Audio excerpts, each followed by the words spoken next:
Halo sahabat fisika, jumpa lagi dengan saya masih dalam pembahasan materi fisika untuk jenjang SMA atau MA kelas 11 yang sebelumnya sudah pernah saya bahas untuk materi dinamika rotasi, terutama untuk subbab momen gaya. Sekarang kita akan melanjutkan untuk materi momen inersia dan momentum sudut. Nah, sebelum kita mulai ke pembahasan, coba amati dulu video sebagai berikut.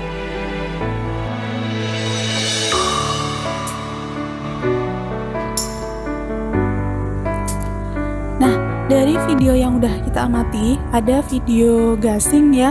Gasing yang diputar itu sebagai salah satu budaya yang harus dilestarikan di Indonesia karena ternyata masih cukup banyak penggemar untuk permainan gasing ini.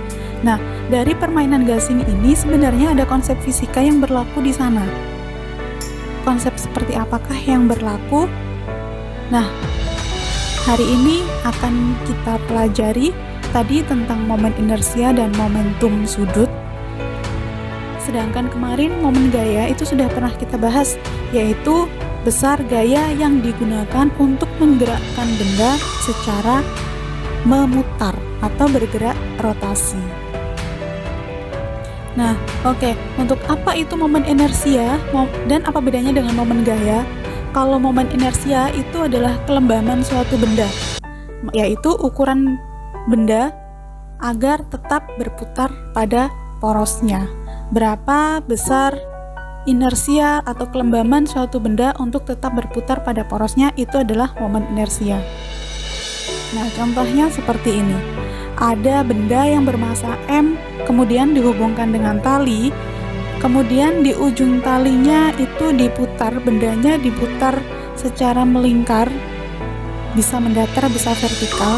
Nah, pada benda ini nanti akan muncul momen inersia yang besarnya yaitu I sama dengan mr kuadrat. Dengan M adalah massa bendanya dan R adalah jari-jari benda atau jari-jari putaran, yaitu jarak dari benda ke sumbu putar. Itu kalau hanya ada satu benda.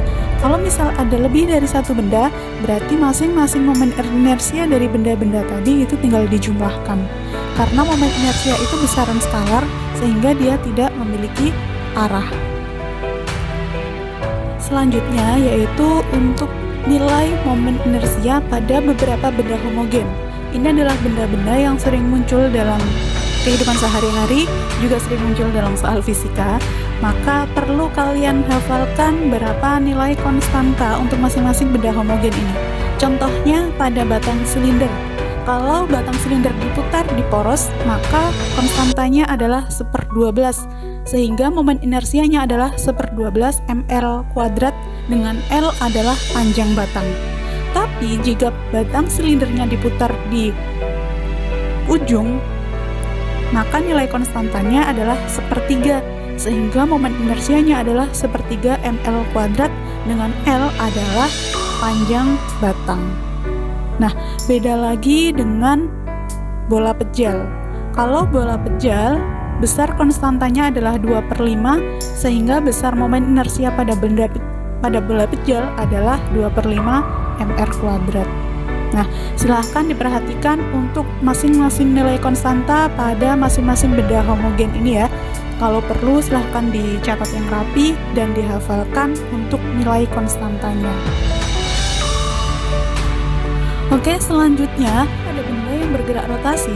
Selain dia memiliki momen gaya dan momen inersia, dia juga memiliki energi kinetik. Karena setiap benda yang bergerak pasti akan memiliki energi kinetik. Nah, kalau pada benda yang bergerak translasi, dulu di kelas 10 sudah pernah kita bahas ya, pada materi energi, itu kalau benda didorong atau benda bergerak secara mendatar, dia akan memiliki energi kinetik yang besarnya setengah mv kuadrat. Nah, kalau pada benda yang bergerak melingkar, karena kecepatannya yang berlaku adalah kecepatan rotasi atau omega, kecepatan sudut, maka besar energi kinetik rotasinya itu adalah setengah I omega kuadrat, dengan I adalah momen inersia dan omega adalah kecepatan sudut bendanya. Maka jika benda tadi menggelinding itu artinya dia bergerak memutar, dia juga berpindah tempat. maka dia akan memiliki energi total. Energi kinetik totalnya itu adalah gabungan dari energi kinetik translasi dan energi kinetik rotasi, yaitu setengah mv kuadrat ditambah setengah I omega kuadrat. Nah, untuk selanjutnya yaitu tentang momentum sudut.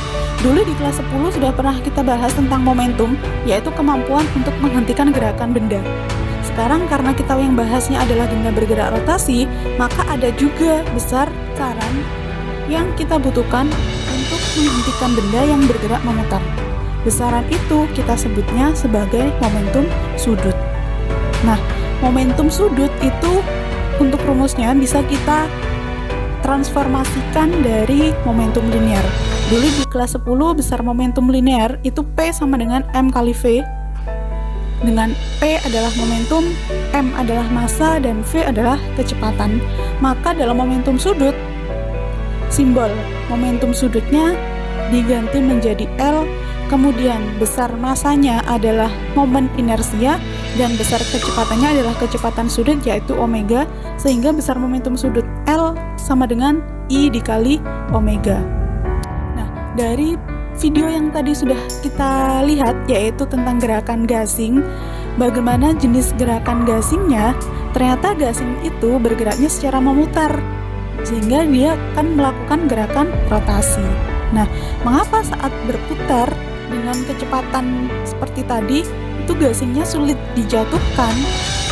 Ternyata gasing yang berputar cepat berarti dia memiliki kecepatan rotasi yang tinggi, omeganya besar, sehingga momentum sudutnya juga besar. Nah, untuk menghentikan gasing, maka diperlukan momentum sudut yang besarnya sama dengan momentum sudut gasing yang sedang berputar tetapi berlawanan arah. Nah, bisa kita analogikan dengan hubungan impuls momentum linear.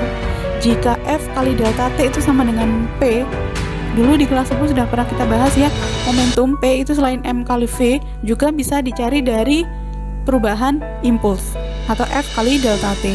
Maka gaya pada benda rotasi itu adalah momen gaya yang torsi kemarin dikali delta T atau total selang waktu itu sama dengan L, yaitu momentum sudut. Jika penghentian dilakukan dalam selang waktu delta T, maka momen gaya yang diperlukan untuk menjatuhkan gasing sebanding dengan besar momentum sudut gasing tersebut. Maka kalau gasing yang bergerak memutar dengan cepat itu lebih susah untuk dijatuhkan. Sama seperti kendaraan yang bergerak dengan laju besar itu akan lebih susah untuk berhenti. Nah, jika dalam kekekalan momentum linear itu berlaku hukum kekekalan, maka apakah dalam momentum sudut juga berlaku hal yang sama? Dan bagaimana bunyi hukum tersebut kalau misalkan berlaku? Ternyata, jika tidak ada gaya luar yang bekerja pada sistem, maka besar momentum sudut L itu juga konstan, sehingga dalam benda yang bergerak rotasi juga akan berlaku hukum kekekalan momentum sudut. L1 sama dengan L2, artinya momentum sudut sebelum ada perubahan sama dengan momentum sudut total sistem setelah ada perubahan. Dengan persamaan L-nya yaitu I dikali omega tadi ya, berarti I1 omega 1 itu adalah momen inersia dan kecepatan sudut benda sebelum diberi perlakuan atau sebelum berubah, dan I2 dikali omega 2 adalah momen inersia dan kecepatan sudut benda setelah diberi perlakuan atau setelah berubah. Sekarang coba amati video berikut, yaitu video seorang wanita yang sedang melakukan ice skating. Perhatikan bagaimana tangannya, bagaimana kakinya, dan apa efek terhadap gerakan wanita tersebut.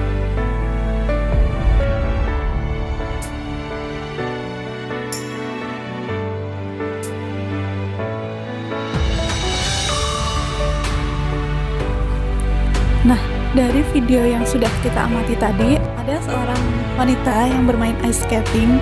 Kalau kita perhatikan, sebenarnya dalam permainan ice skating itu juga berlaku konsep fisika yang sedang kita bahas saat ini, yaitu tentang momentum sudut. Nah, sebelum wanita tadi mulai berputar, sebenarnya dia sudah mempunyai momentum sudut, yaitu ketika dia mulai memasuki lintasan S-nya tadi.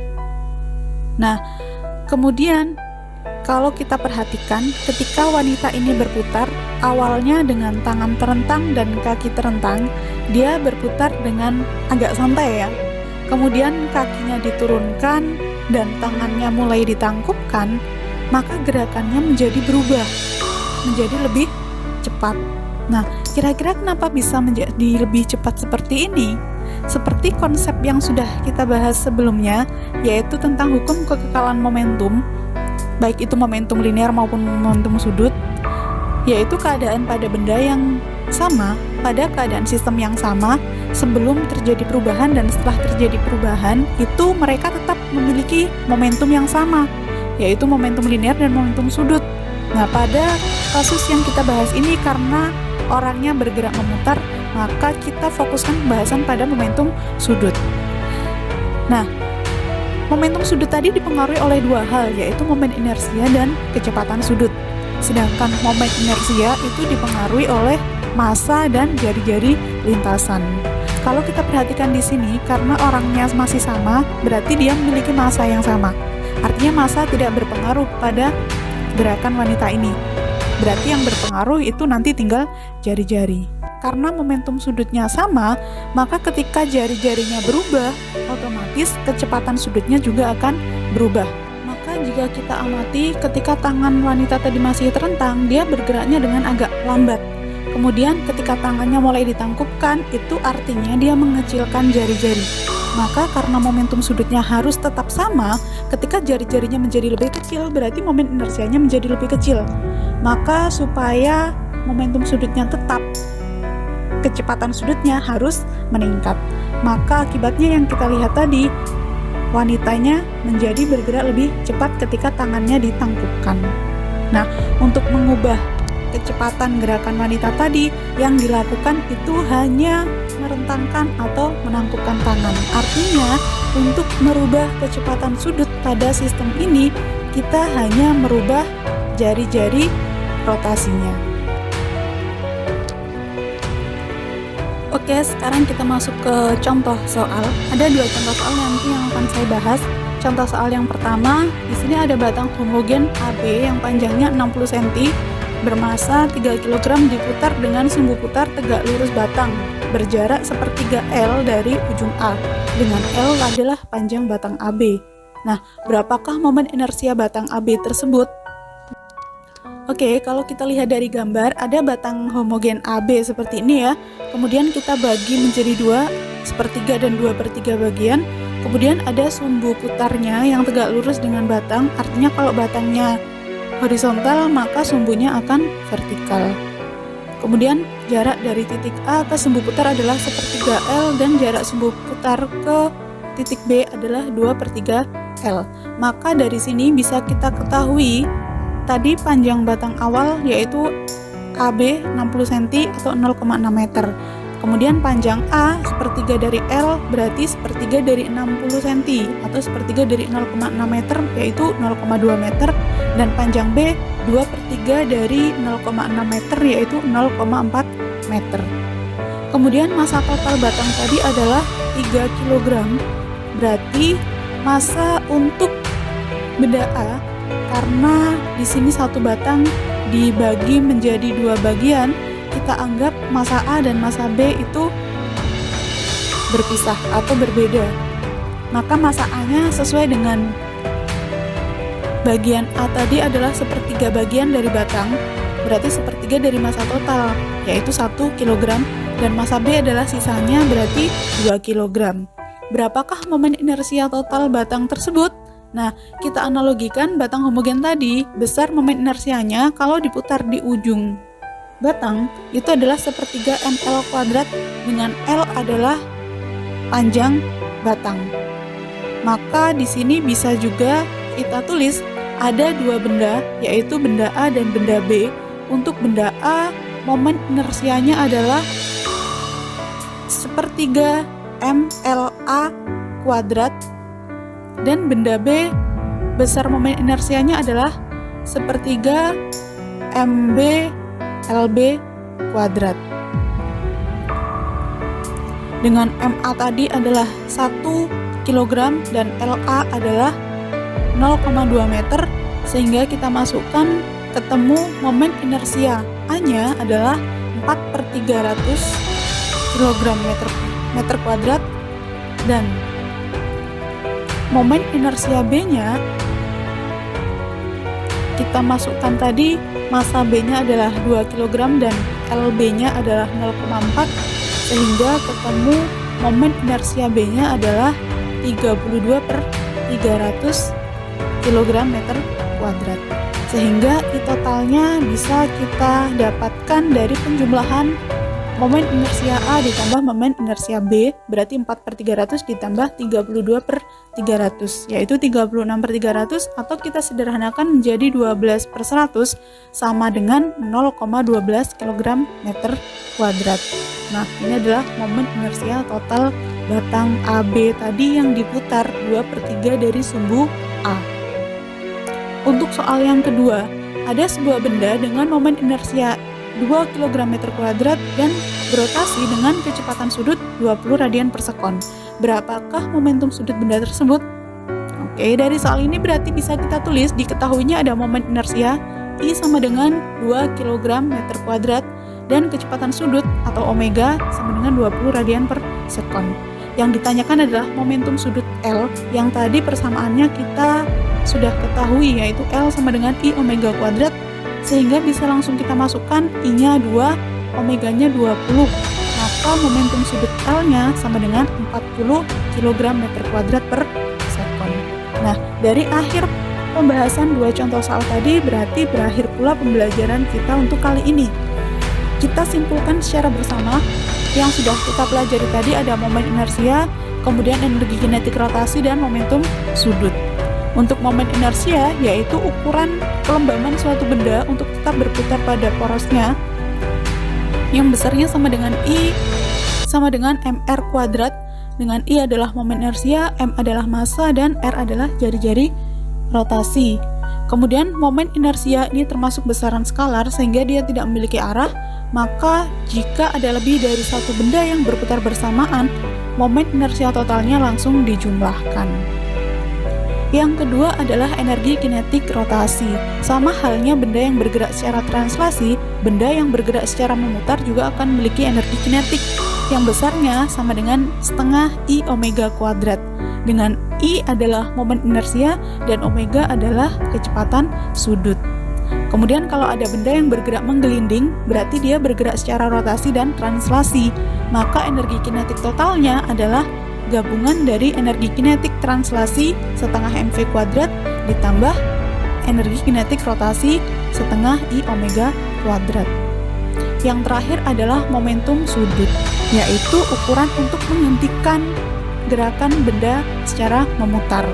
Besar momentum sudutnya L sama dengan I omega dan akan berlaku kekal untuk satu benda yang sama jika kondisinya berubah.